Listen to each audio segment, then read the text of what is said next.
Por si no te has enterado, los hijos de El Chapo han enviado un escalofriante mensaje a El Mayo después de que éste afirmara que había sido secuestrado. Este mensaje ha dividido al cártel de Sinaloa en dos facciones y ha provocado que los cadáveres se amontonen en las calles de Sinaloa, México.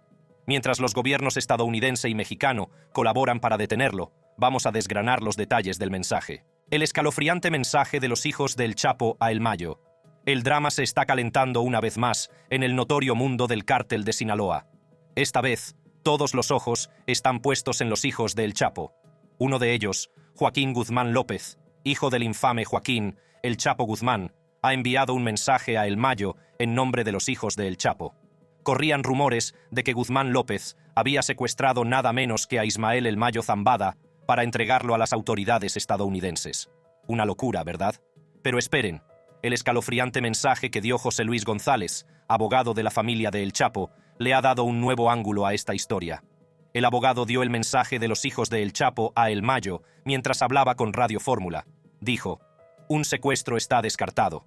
Cuando se le preguntó más sobre si El Chapo engañó o no a El Mayo, dijo: no. Los chapitos acatan las reglas de su padre y siguieron la política de siempre.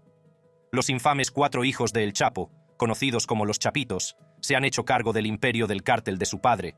Ahora el señor González está agitando la olla con comentarios que chocan totalmente con la historia del abogado de Zambada, Frank Pérez, que está señalando con el dedo a Guzmán López, acusándolo de secuestrar directamente a su cliente.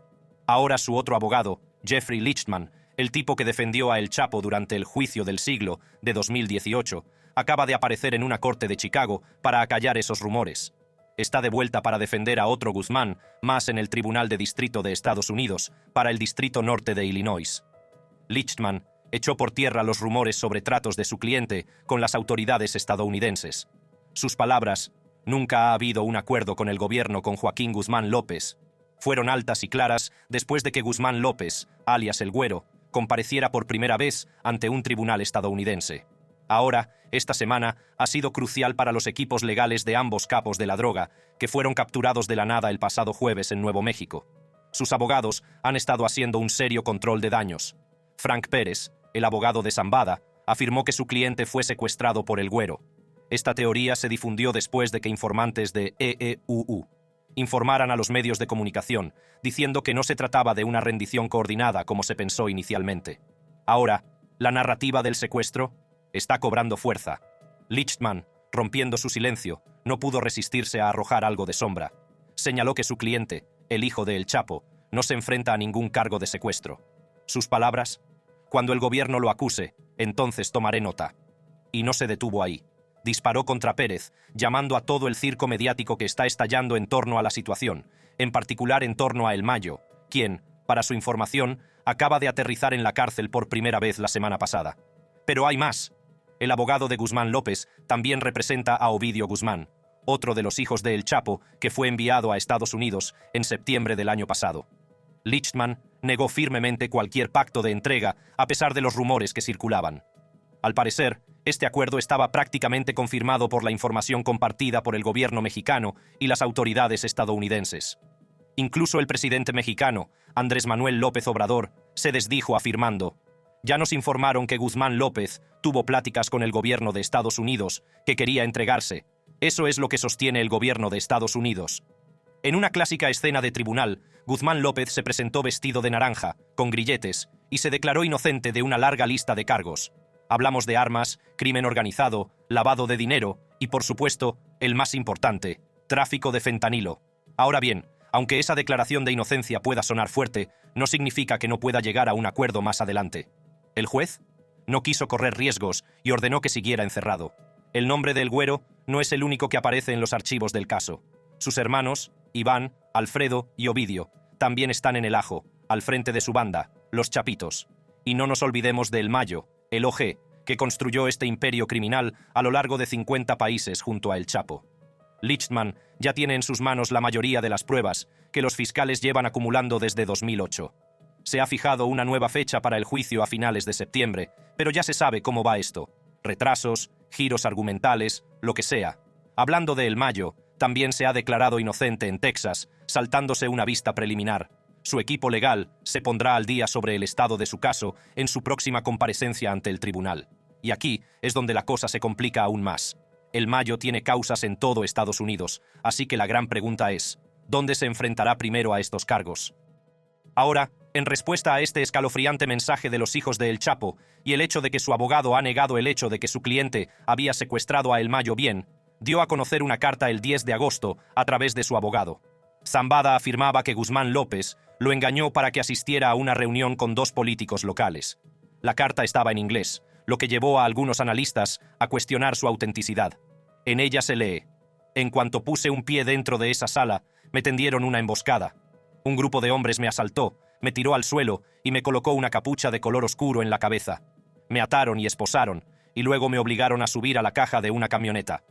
No se sabe con certeza si Zambada escribió realmente la carta, y algunas partes de su relato se contradicen con otras pruebas.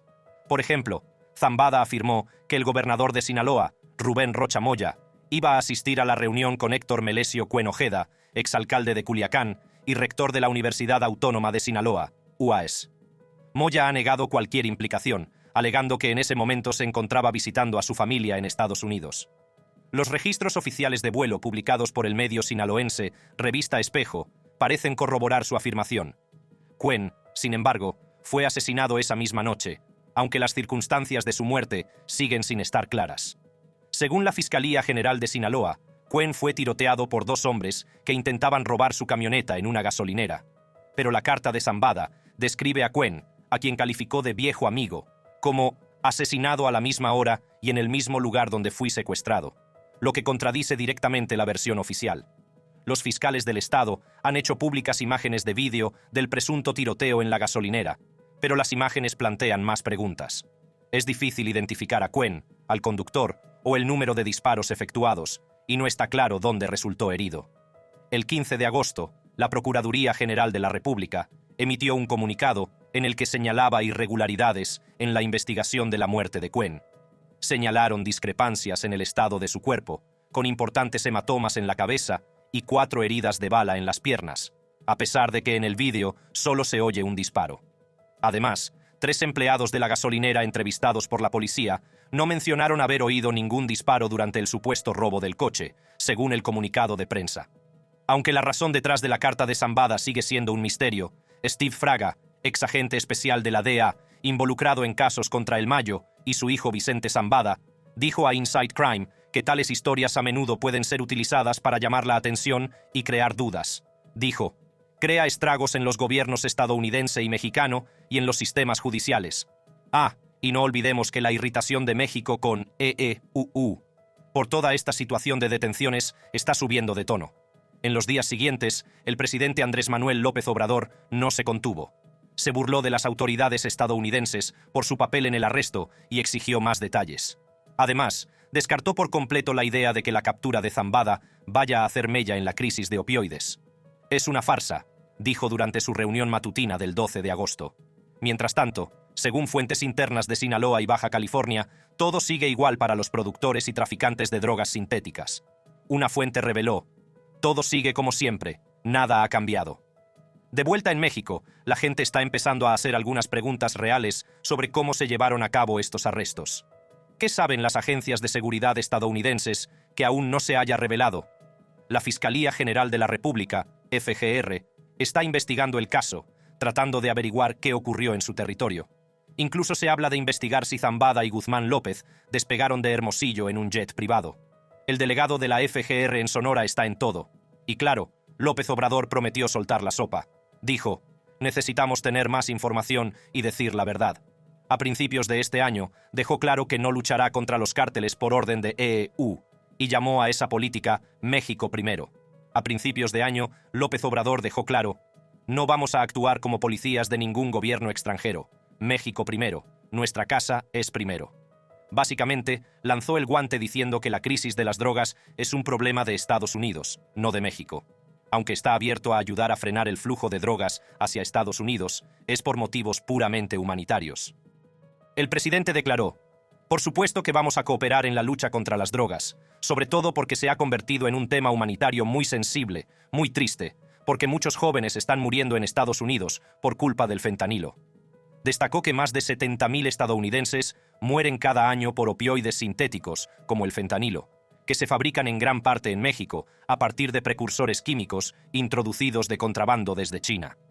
La postura de López Obrador, como muchas de sus políticas, se hace eco de sentimientos de la década de 1970, cuando se creía que el tráfico de drogas de los cárteles mexicanos era principalmente un problema de Estados Unidos. Todos sabemos que se está preparando para entregar las riendas a su sucesora, Claudia Sheinbaum, el 1 de octubre. Así pues, veremos qué ocurre a continuación con el cambio en el gobierno de México. En cuanto a Joaquín Guzmán López, uno de los hijos del Chapo que actualmente se encuentra bajo custodia estadounidense, no podemos pasar por alto la perspectiva de Estados Unidos, una superpotencia mundial. ¿Cómo ve Estados Unidos esta situación? ¿Fue un secuestro o algo diferente? Afortunadamente, el embajador de EEUU ha revelado detalles clave, compartiendo la postura del gobierno de EEUU sobre el asunto y cómo cree el gobierno de EEUU que se llevó a cabo la detención. La detención de los líderes del cártel de Sinaloa, el gobierno de EEUU, finalmente arrojó algo de luz sobre el vuelo que llevó de contrabando a 2 peces gordos del cártel de Sinaloa a los Estados Unidos el mes pasado. Y como era de esperar, niegan que hubiera agentes o aviones estadounidenses implicados en el traslado desde México del hijo de El Chapo Guzmán y de Ismael El Mayo Zambada, el embajador de EEUU. Ken Salazar dejó caer la bomba de que en realidad fue una traición dentro del cártel lo que hizo que todo sucediera. Al parecer, el vuelo ni siquiera presentó un plan de vuelo a EEUU. Despegó de Sinaloa, México, el 25 de julio y aterrizó en Santa Teresa, Nuevo México, a tiro de piedra de El Paso. Salazar dijo: "Nos sorprendió cuando ocurrió. Hasta ahora, las autoridades de ambas partes se han mostrado bastante herméticas, con algunas historias contradictorias sobre cómo fueron capturados los 2 presuntos capos de la droga. Los medios de comunicación mexicanos se han hecho eco de rumores de que Estados Unidos podría haberse extralimitado en sus funciones, pero Salazar no tiene nada que decir al respecto. Rechazó firmemente esas afirmaciones, afirmando que Zambada, una figura legendaria en el mundo de la droga, y el hijo de Guzmán pertenecen a facciones rivales del cártel de Sinaloa, famoso por suministrar fentanilo, cocaína, heroína y metanfetamina a Estados Unidos.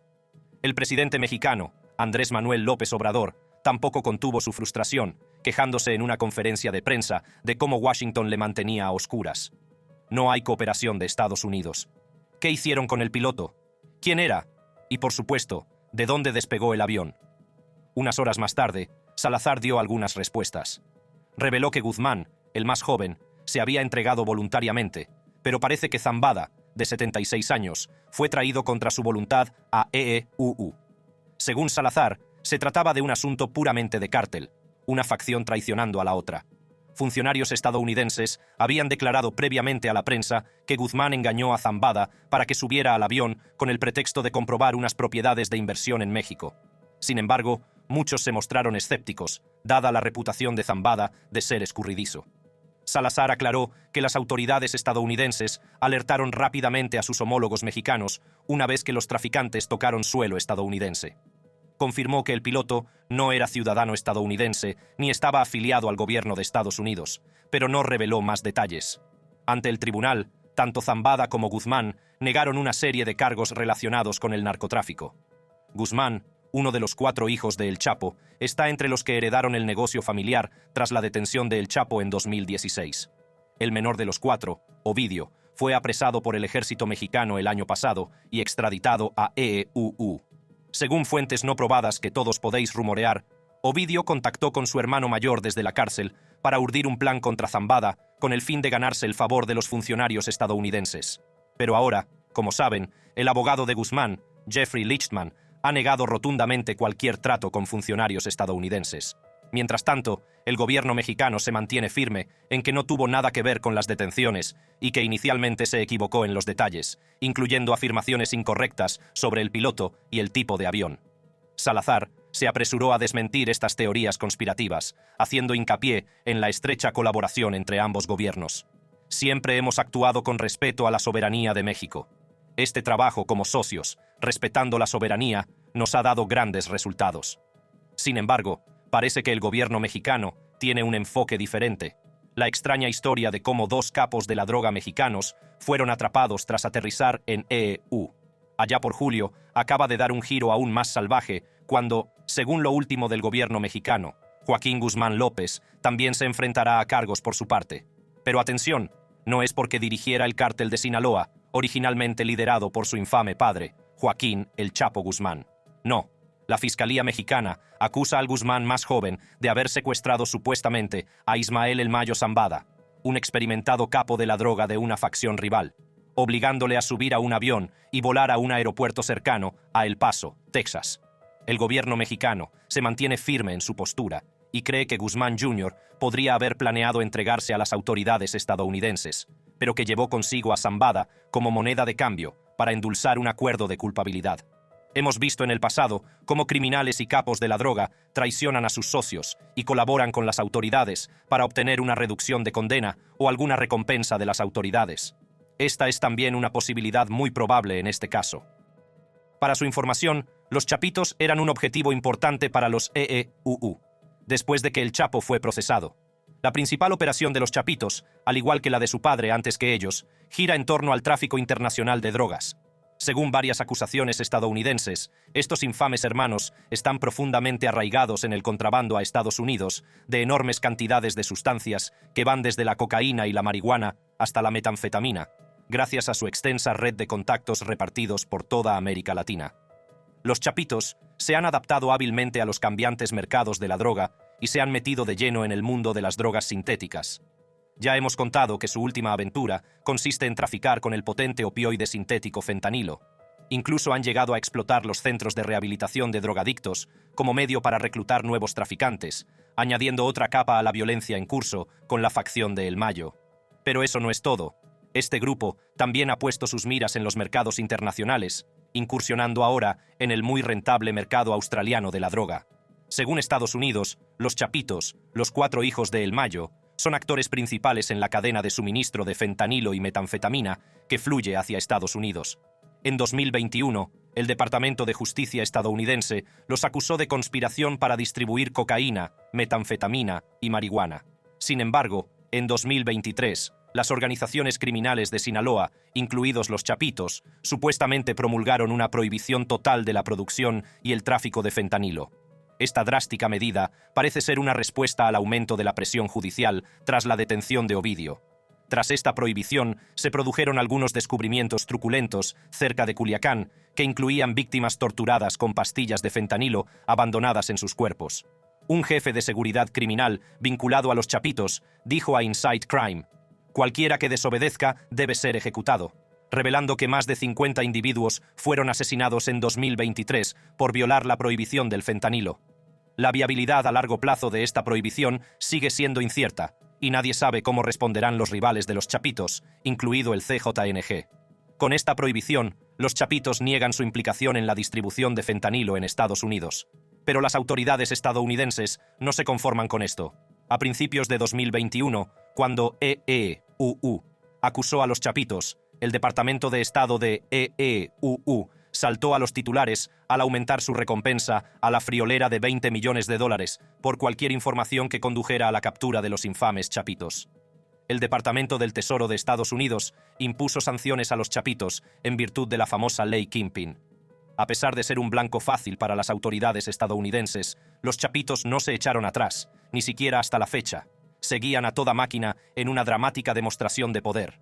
En febrero de 2022, hombres armados, supuestamente leales a los Chapitos, irrumpieron en el municipio de Caborca, que está justo cerca de la frontera entre EEU y México. Imagina esto: decenas de vehículos formando un convoy tomaron la ciudad, creando el caos durante horas mientras la policía local quedaba indefensa. El asedio terminó con 2 personas muertas y al menos 5 secuestradas. Su ascenso a la notoriedad sufrió un revés en enero de 2023, cuando Ovidio fue detenido en Culiacán, la capital del estado de Sinaloa. La detención desató un caos que recordó al de 2019, con bloqueos por toda la ciudad y Sinaloa.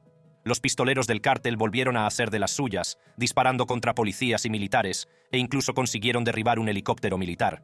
El gobierno federal envió rápidamente refuerzos para intentar restablecer el orden, y ahora todavía, a partir de hoy, los EEUU acusa a Chapitos de la distribución de fentanilo, entre otras drogas, en los EEUU, a pesar de que Chapitos declaró que han prohibido esta droga en su facción. Es una posibilidad muy probable que Joaquín se haya dado cuenta de que era cuestión de tiempo para que las autoridades estadounidenses lo atraparan, y con tal historial y tantos cargos, es mejor rendirse y entregar también a El Mayo y pedir una sentencia reducida. Bueno, por ahora parece que este era su plan, pero claramente le ha salido el tiro por la culata. Joaquín Guzmán se enfrentará a cargos por narcotráfico en Estados Unidos, pero también tendrá más problemas en su propio país, México. Los fiscales federales de México han declarado oficialmente que se ha preparado una orden de detención contra Guzmán Jr. por cargos de secuestro. Pero espera, hay más. También se le acusa de traición a la patria, según el Código Penal mexicano. Esta ley especifica que traición es quien secuestre ilegalmente a una persona en México para entregarla a las autoridades de otro país. Esta cláusula se estableció inicialmente para hacer frente a casos como el secuestro de un médico mexicano buscado por su presunta participación en la tortura y asesinato en 1985 del agente de la DEA Kiki Camarena. Lo que falta en esta declaración oficial es cualquier mención a la implicación de Guzmán Jr. con la facción de los pequeños chapos del cártel de Sinaloa. Y aquí viene lo más jugoso. Los fiscales federales también soltaron una bomba sobre algunas pruebas de mala calidad de los fiscales del estado de Sinaloa. Al parecer, intentaban exculpar al gobernador del estado, Rubén Rocha, de cualquier relación con el asesinato de un rival político local, Héctor Cuen. Cuen fue supuestamente atraído al lugar donde Zambada fue secuestrado. Sin embargo, Rocha afirmó que ese día se encontraba fuera del estado. Zambada, conocido por su impecable seguridad, aparentemente confiaba lo suficiente en Guzmán Jr. como para asistir a la reunión, que creía que era un intento genuino de resolver el amargo enfrentamiento político entre Cuen y Rocha. Esta confianza sugiere que Zambada consideró creíble la reunión. El gobernador ha negado cualquier conocimiento o participación en la reunión a la que Zambada fue llevado. En general, este caso se está convirtiendo en un gran dolor de cabeza para el gobierno mexicano porque hay un problema más grave en aumento, y es el caos y los asesinatos en Sinaloa, no en Ocinto. México, en alerta máxima. Definitivamente la Guerra Fría está desatada entre la facción de Malliza y Chapitos. A Malliza se le vincula con Ismael El Mayo Zambada y el otro. Definitivamente se puede saber de qué estamos hablando. 3 semanas después de la detención de los líderes del cártel de Sinaloa, la situación ha dado un giro más oscuro.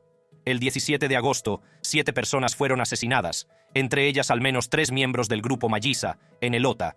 Y poco antes, el 2 de agosto, el ejército participó en un enfrentamiento mortal en La Loma que se saldó con 6 muertos, entre ellos una persona que, al parecer, no estaba afiliada al crimen organizado y se limitaba a trabajar en los maizales cercanos. En La Loma, los lugareños se mostraron reservados durante las entrevistas sobre el incidente y su posible relación con las consecuencias de la detención de El Mayo. Una mujer de unos 40 años, que deseaba permanecer en el anonimato por su seguridad, dijo a Inside Crime: «Quién sabe lo que va a pasar, pero ahora mismo no confío en nadie». Estos sentimientos también resuenan en los bajos fondos. Inside Crime habló con 5 personas involucradas en distintos niveles del narcotráfico en Sinaloa. Todos eran muy conscientes de la tensión actual entre los Chapitos y los Malliza, y como resultado, habían adoptado enfoques más cautelosos. Al igual que los residentes de La Loma, también compartían la ansiedad sobre cuándo esta tensión podría estallar en conflicto. Entablar una guerra abierta en sus propios territorios no parecía una opción viable, al menos por ahora. Al parecer, la marcha de El Mayo ha dejado a Ismael Zambada Siqueiros, alias Mallito Flaco, al mando de la Malliza. Es el único hijo superviviente de El Mayo, que se cree que sigue activo en Culiacán tras las detenciones de varios de sus hermanos, algunos de los cuales han cumplido condena en Estados Unidos y han cooperado con las autoridades. La razón de la aparente reticencia de El Mallito Flaco a enfrentarse directamente a los Chapitos por su supuesta traición sigue sin estar clara. Algunas fuentes especulan que podría ser una estrategia para mantener un perfil bajo y evitar llamar la atención del gobierno, o tal vez porque aún no está equipado para desafiar a los Chapitos, que han reforzado sus filas con un número considerable de pistoleros a lo largo de los años. Sea cual sea el motivo, la división entre las dos facciones, antaño unidas por el matrimonio y una estrecha amistad, lo que se conoce como compadrazgo, es cada vez más evidente. Esto ha convertido a comunidades fronterizas como La Loma en focos de tensión. Un traficante de metanfetamina y fentanilo de un pueblo cercano a Culiacán, que prefirió permanecer en el anonimato, dijo a Inside Crime: «No hay palabras para lo que hicieron los Chapitos. Por supuesto, muchos estamos enojados». Tras la detención de El Mayo, se han producido otros 2 asesinatos de narcotraficantes relacionados con el fentanilo, lo que ha puesto en alerta al Estado mexicano de Sinaloa. Estos asesinatos también se produjeron el 17 de agosto. El macabro hallazgo de los cadáveres de Martín y Leobardo García Corrales en un camino rural cerca de Culiacán conmocionó a la región. Sus restos torturados, junto con un tercer cadáver hallado en el lugar, hicieron saltar las alarmas. Y solo unos días después se han producido 10 asesinatos más, al menos en el estado de Sinaloa, que se han relacionado con los hermanos El Mayo y García Corrales. El estado mexicano de Sinaloa es un auténtico caos. Los hermanos García Corrales ocupaban un lugar destacado en la lista de los más buscados de Estados Unidos, con una recompensa de $4 millones por cualquier información que condujera a su captura. Se enfrentaban a graves cargos por su presunta autoría intelectual del tráfico de fentanilo a Estados Unidos y posesión ilegal de armas automáticas. La acusación, hecha pública hace meses por la Fiscalía del Distrito Sur de Nueva York, describía con detalle las operaciones de los hermanos. Se les acusaba de celebrar reuniones para planificar la producción y distribución del opioide mortal, que causa miles de muertes por sobredosis al año en Estados Unidos. Según el escrito de acusación, los hermanos estuvieron bajo vigilancia desde agosto de 2022 hasta febrero de 2023.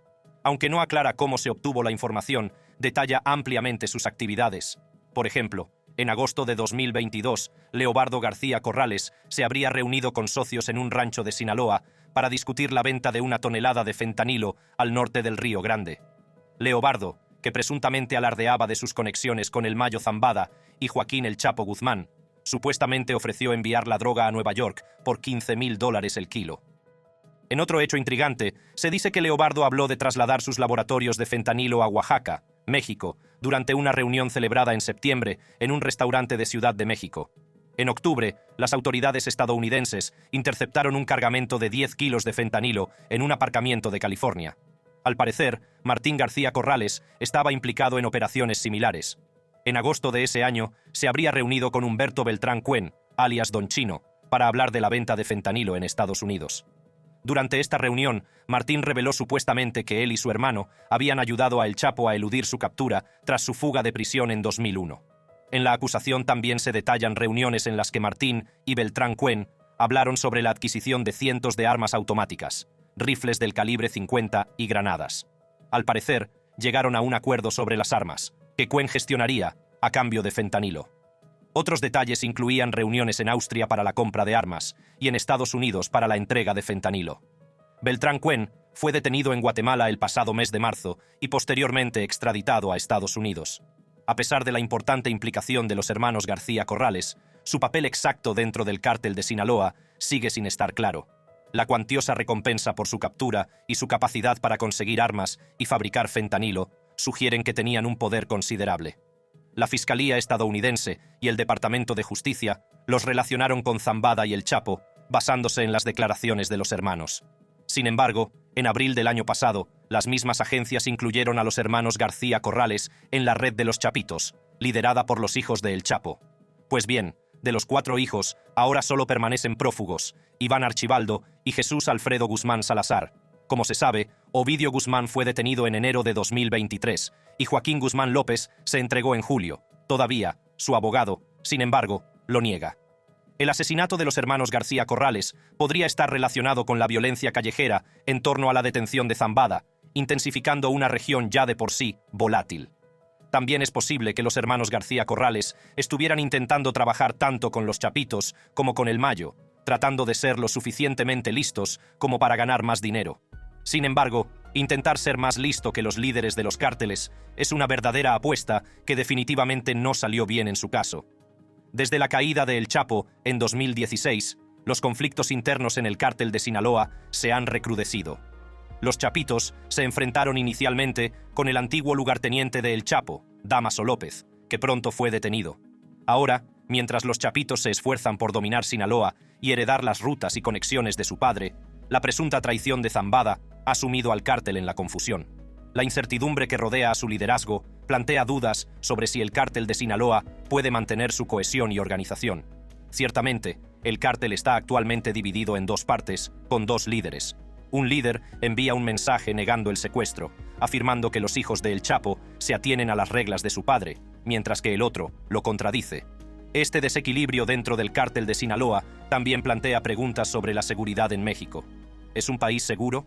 una empresa de seguridad privada con sede en Virginia, advierte a los estadounidenses que viajen a México por motivos de trabajo o de ocio en los próximos días que estén atentos a fuentes fiables para evitar la violencia callejera inesperada.